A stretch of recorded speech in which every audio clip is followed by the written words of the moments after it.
Ал оқушылар енді жаңа сабақты жаңа видеодан көрген, түйген бүгінгі тақырыпты енді тапсырмалар арқылы, орындау арқылы қорытындылаймыз. Енді сендерге келесі тапсырма, топтық тапсырма. Енді топтық тапсырманың 3 топқа бөлініп отырмыз, бөлініп алдық. Енді әр топ, бірінші топ зәр шығару жүйесінің моделін жасаймыз, екінші топ бүйректің құрылысын және макетін жасаймыз, үшінші топ нефронның құрылысын, жалпы макетін жасаймыз. 3 топта жалпы макет. Алдарыңа қазір мынандай құрал жабдықтар береміз, соларды пайдалана отырып макеттер жасаймыз. Және сол құрастырған макеттеріңді моделін, әр зәр шығару жүйесінің моделін ортаға шығып, әр топ жеке-жеке қорғаймыз. Түсінікті ма? Енді тапсырма тұр. Енді бағалау дескрипторлар барлығы көрсетілген. Осы дескрипторларды пайдалана отырып, сендер әр топқа берілген тапсырманы ортаға шығып ашуларың керек. Түсінікті ғой? Енді сіздер мынандай трубочкаларды берем, және пластилин, және ақ қағазды берем. Осы материалдарды пайдаланып тапсырманы орындаймыз. Ал кет. Бірінші топқа ішінен, трубочканың ішінен өздерін таңдап алыңдар керек. Әз топқа енді екі парақтан негізі жету керек. Ал тас ұстастырыңдар. Мына сендерге де керек. Ал бастаймыз, тапсырманы орындайық. Жаңа видеода көріп қойыңыз. Пластилин. Ал уақытты есептейміз. Ал оқушылар, мен уақыт болсам, бізге тапсырманы орындауға 8-10 минут берілген. Ал осы уақытта қарап отырып, мен қанша минут қалғанын айтып отырамын. Кетті. Бастаймыз. Одан кейін оқушылар, сендерді бұл тапсырманы бағалау барысында сендерге мынандай карточка таратамын. Топ басшысы немесе әрқайсысы жеке-жеке өздерің белгілеп отырасыңдар. Топ басшысына берем. Топ басшысы белгілейді сендердің жұмыстарыңа. Так, әр топқа жеке-жеке. Топ басшысы өзің белгілеп, қанша жұмыс жасап отыр, соған байланысты бал қойып шық. Ал түсінбесе, мына тақтада жаңа қайтадан бір көрсетіп шығамын. Мына зәр шығару жүйесі, оның қалай бөліну процестері сендерге көрсеттім. Мына бүйректің құрылысы екінші топқа байланысты, бүйректің құрылысы екінші топ. Мына осындай бізге макет жасап шығару керек. Одан кейін үшінші топ нефрон, бүйректің ішіндегі нефрондар құрылысын жасап шығу керек. Мына нефронды бізге құрастырып беру керек. Ал бірінші топ зәр шығару жүйесі толықтай қандай мүшелер бар, сол атауын жазып бізге ортаға шығып қорғап береді. Ал кет, скотч кімге керек еді? Жұмыс жасаймыз.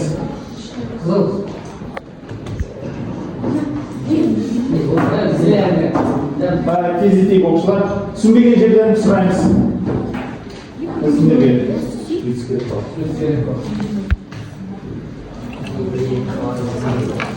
Кітапта суреттер көрсетілген. Жалпы, сол суреттерді пайдаланып суреттерді қарап отырып тапсырсаңдар болады. Жалпы.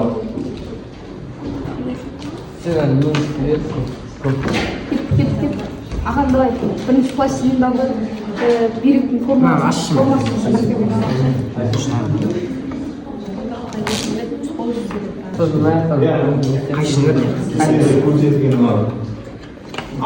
Кітапта 65 сурет нефронның формасы тұр. 64-те бүйректің, 63-те зәр шығару жүйесі толықтай. О, сары ортасында. Ne yapalım?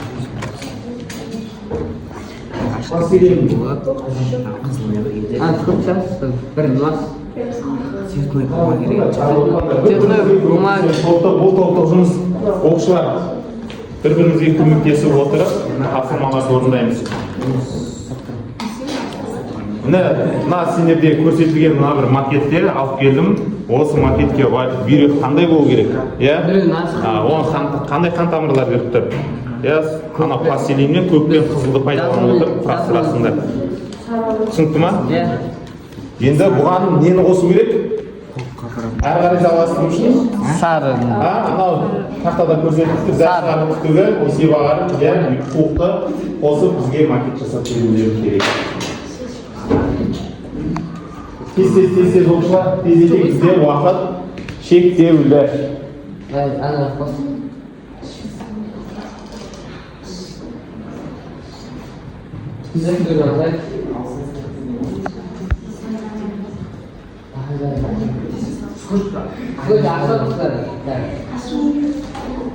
Иә, сендерде мынау түктерді осыны трубочкалар пайдаланып, иә, трубочка жасасыңдар болады.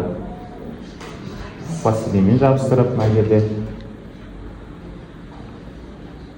Көмектесеміз, қыздар. Қайсыға көмектесеміз? Фирмы бумага жазып. Енді бояйсыңдар енді. Цветной карандаштармен бояп шығарып бересіңдер.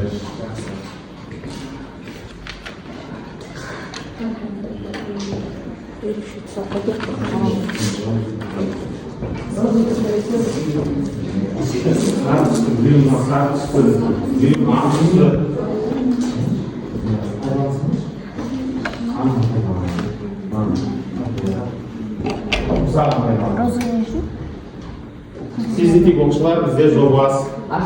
Мен қана уақыт.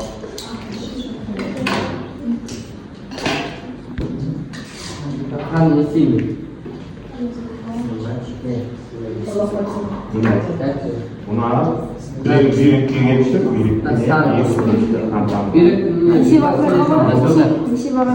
енді қуықты біреу жасауларын керек қой, қуықты жасап берсіңдер. Ақанға біреу қуықты жасап беріңдер. Қарап керек қой сендерге. Давайте. Не болады? Бүйрек. Екінші бүйректі ашық қылып салады. Оны сен ашық бүйрек салады. Үшінші жобаға келіп қалды. сосын не?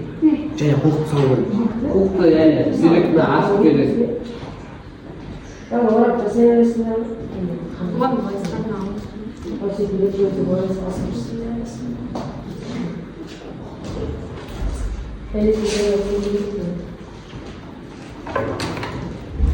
Кезек оқушылар қалды.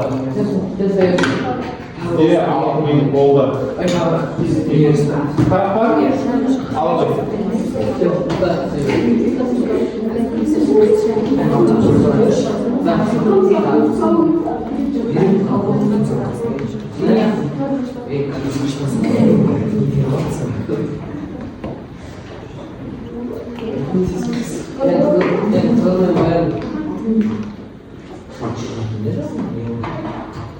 Бізде екінші топ уже жобасын келтіріп жатыр, болып қалды, атауларын жазып жатыр. Екінші топ атауларын жазып жатыр.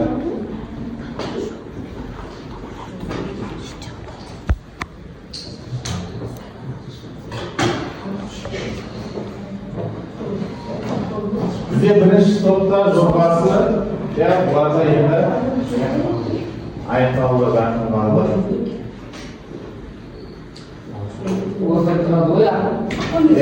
Бірінші топта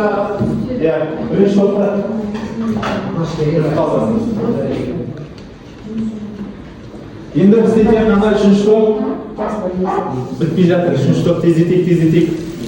Үшінші топ оқушылар жұмыс жасаймыз, көмектесеміз. Біреуің атауын жазыңдар, біреуің басқа әртүрлі құрылыстарын кесіп дайындап берсеңдер, Қайсар құрастырып береді.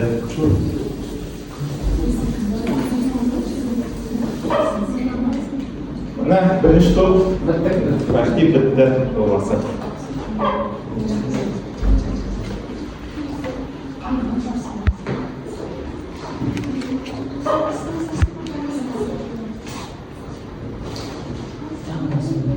Так, бізге бірінші автоп енді түсіндіріп сай.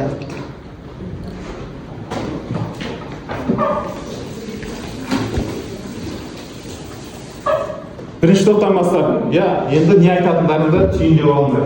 Екінші топ не айтатындарын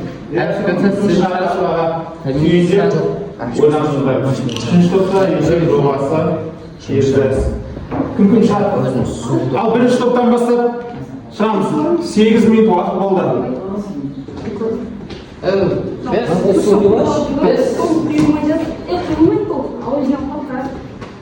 Енді бізде сендерге құятын затта бізде жоқ. Çok oturmadık қазір. Ал 9 минут уақыт болды, тоқтатамыз, енді қорғауға тақтаға шығамыз. Уақытты өшірдім. Ал енді қорғаймыз. Бірінші топтан бастап, келіңдер. Кім шығады? Ахан, Нұрмаш, Сәусен, Әбіш Кәусен. Енді сендердің құрылыстарын тақтаға ашып қойдым. Зәр шығарып жіберсін. Осы бойынша қорғап шығамыз. Енді қалғандар мұқият тыңдаймыз. Бізде бүйрек ол яғни қан тамырлары арқылы барған қоректік заттар және барлық керек емес заттарды фильтрлейді. Және олар бір бөлігі қайта қанға барады да, бір бөлігі қайта ағарға барады және олар кейін қуыққа барады. Кейін сыртқа шығарылады. Одан кейін сыртқа шығарылады. Ахан, сен не айтасың? Енді сен зәр шығару жүйесін қалай жүзеге асады көрсете отырсың ау? Егер осы суды ішкен кезде, ол осы қан тамыры арқылы бүйрекке барып, онымен қуыққа қарай кетіп, ары қарай сыртқа шығады. Басқа жерде шығып қимайды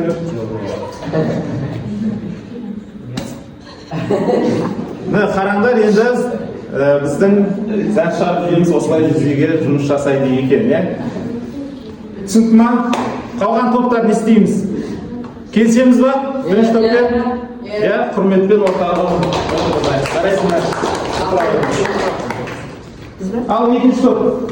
Бізде екінші топ бүйректің құрылысы. Ал біз тақтаны ашып қоямыз, бүйректің құрылысын ашып қояйық. Бізге екінші топта осы бүйректің макет жасап берді, біз осылай жасадық. Енді олардың аталарына кететін болсақ, мынау қысылдары ең бірінші олар пирамидаланып берді бүйректер. Енді сыртқы жағы бұл қисыз зат болып келеді. Мына жерде тұрған мынау қан тамырлар болып келеді. Мына жерде кішкентай алып берілген, ол кіші тостағаншалар болып келеді. Мына жақта үлкен мына жерде констанция, ол бүйрек асташасы болып келеді. Бүйрек асташасы,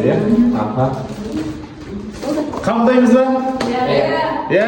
Барлығы түсінікті, әдемі жасап шығарған екен. Жарайсыңдар, отырамыз. Ал үшінші топ бізде нефронның құрылысы. Ал нефронның құрылысы қандай болады екен бізге? Үшінші топ қалай жасап береді екен? Нефрон ол бүйректің функциялық бөлігі. Осындай нефрондар әр бүйректе 1 миллионнан астам болады. Және де бізде келесі нефрон капсуласы. Оны бізде капиллялар шумағы торлап жатыр. Және де бізде осы зәр шығару жүйесіне бізде вена және де артерия қайта бар. Не болды? Жарайды. Осы вена артерия қатабылар арқылы жүзеге асады. Мен қателесіп кеткенмін. Жарайды, болды. Енді оқушылар біздер, көбінесе негізі беруіміз керек еді. Енді үшінші топ сәл теріс ұстап тұрғанына байланысты толық айтты, атауларын айтып шыға алмады. Енді бірінші топтан Ахан, Әбіш Кәусар және Нұрмаш жарайсыңдар. Енді топтық жұмыс болғаннан кейін арасында осындай кішкене түсінбеушілік болады. Екінші топтан Айжан, Арай жарайсыңдар. Топтық жұмысты қорғап шықтар. Бірінші топта Қайсар мен Кәусар жарайсыңдар. Енді келесі тапсырмаға көшейік. Жинаймыз, арқылы заттарды жинаймыз.